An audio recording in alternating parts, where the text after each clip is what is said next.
Бишкек шаарындагы эң орчундуу маселелерден бири болуп келген таштандыларды кайра иштетүүчү завод курулат. Аны Чехиянын Регрин компаниясы кура турган болду. Бул тууралуу мэр Эмилбек Абдыкадыров маалымат жыйында билдирди. Бишкек мэри завод куруу маселесин талкуулоо үчүн компаниянын өкүлдөрү менен министрлер кабинетинин төрагасы Акылбек Жапаров жолугушканын, алдыда жол карта иштеп чыгарын маалымдады. Завод курууга сарптала турган 45 миллион долларды Чехиянын компаниясы бөлөт. Biz мусора перерабатывающий заводду кура турган болдук. Мен ошону күтүп аткам. Ошону сиздерге ачык бүгүн айтып коеюн. Бул мунун чешский компания Регрин деген компания менен кура турган болдук. Биз дорожный картаны бүгүн эртең кол коюшабыз. Алдына да сиздер журналисттер ал жөнүндө билесиздер. Качан башталып, качан бүтөрүн толук ачык айкын сиздерге айтып беребиз. Ушул жылы Бишкекте коомдук транспорт маселеси да толук чечилерин кала мэри маалымдады. Анын айтымына караганда, Борбор калаага жыл башында Кытайдан 120 автобус келди. Жыл аягына чейин дагы 1500 автобус келет. Учурда Кытай жана Беларусь өлкөлөрү менен сүйлөшүү жүрүп жатат. Ушу 23-жылы общественный транспорт маселеси биз толугу менен чечилет.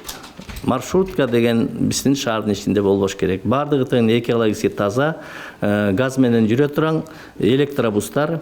Сиздер мурдатан бери билип келатасыздар.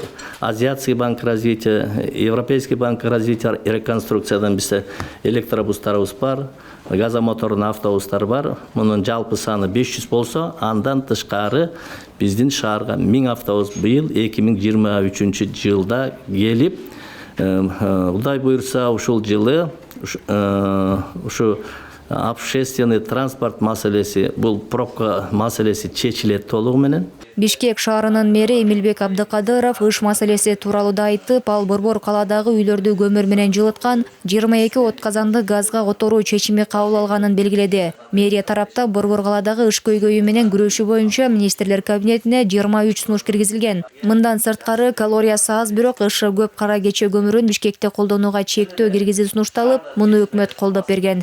Мына биз кара кеченин